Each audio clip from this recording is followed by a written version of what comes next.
Oh man, look at that rod. Look at that thing, man. It's in the water, buddy. That's on the white bass head.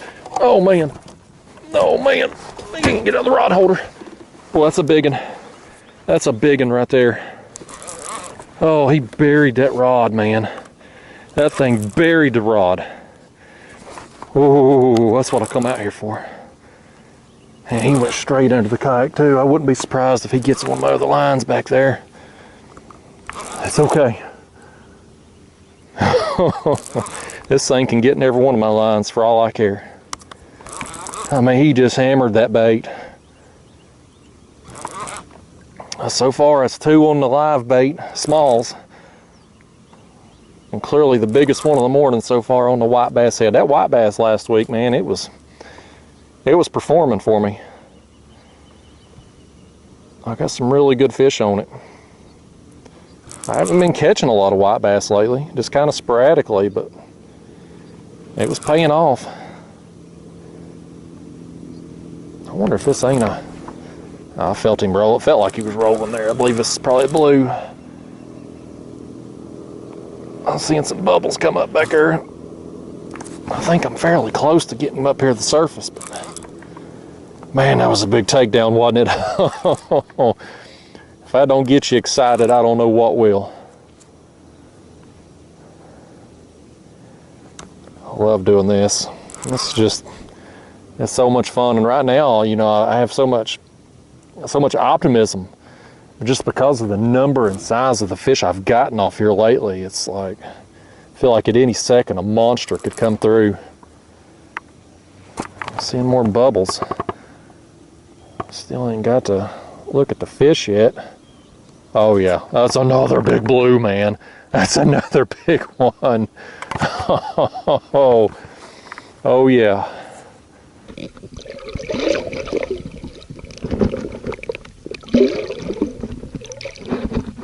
There he is, man. Look at him, man. That's not a fat fish. That's another one that's, you know, just not got its weight back on from the spawn. But holy cow, that is a long and strong fish right there. And we're going to get our bait back too. You know, I ain't got but 2 white bass heads today, so I want to make use of them. Oh man, that's awesome. Oh man. I'll tell you something, y'all, I ain't hardly got nowhere to put these fish. Between my tournament measuring board and my bluegill bucket here, I'm about out of space. We're gonna make it work though, by gosh. That's it. That was the bait right there. White bass head. Let me hold him up. Look how long that fish is. I mean, skinny. You can tell, I mean, pretty recently off the nest, not beat up anymore, but just ain't got the weight on. One of these other rods is getting hit somewhere. I felt it. But, you know, again, just strong fish. When this one gets its weight on, it's that rod over there that's getting messed with. This thing's gonna be a force. But anyway, let me get him on the board here, get a quick length, and drop that white bass head back down.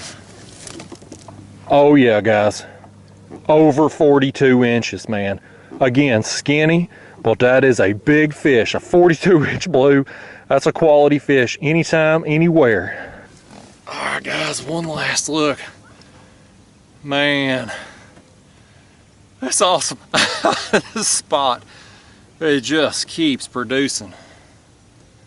There's so many other places out here I want to hit, you know, and fish and see what's going on at, but gosh, how do you leave fish like this to go find more fish, you know? Let's let him go. See ya, buddy. There he goes. How you going? Let me just fix this bait back. That thing still in good shape overall. What I am going to do here though, that fish there kind of tore the mouth a little bit, so I'm going to go in through the other nostril there, and again, that's still looks great. We're going to catch another fish on that. Drop it straight down. Now I'm going to check this back rod back here. That bluegill got hit. It definitely didn't hook up, but I'm just going to check it and make sure I still got bait on there. If I do, great. If not, we'll switch that out too. Back to it, guys. And just like that, I just checked this bluegill. Something's got him. Yeah, something does have him now. Something hit him there while I was fighting that big blue and it didn't hook up. I picked up on the rod. I didn't reel him all the way in. I just picked up on him. I could still feel him on there, so I left him be. Now we got another one on him. Feels like a small though. I'm guessing probably a small blue. I tell you, I catch, people tell me use live bait for flatheads. I catch more blues on the live bait than I do the flatheads. All of my biggest flatheads have come on cut bait. Now I've caught a bunch of flatheads through the years on live bait, but it's, you know, it's almost always smaller flatheads. This in here is just a wasting our bluegill. Yeah, here, old blue kitty. You'd be lucky to make the video, doggone you.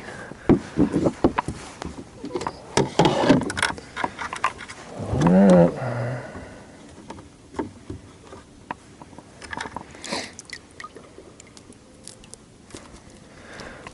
Next bluegill going down.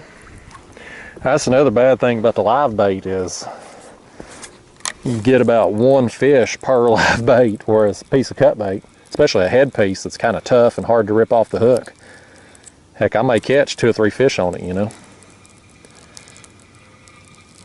But again, I was just curious. I wanted to see with the amount of fish that's been down here in this hole that I got last week, both blues and flatheads, and how well I did with them on the cut bait. I just wanted to see what would happen if I dropped some live baits down. Would it tempt them at all? Is there even bigger fish down there that I haven't caught that would maybe be more tempted by a live bait? You know, I don't know. So kind of an experiment, just a curiosity, just to satisfy my own mindset here to figure it out. But anyway, guys, I'm set up again. We're off to a great start this morning. Let's keep it going.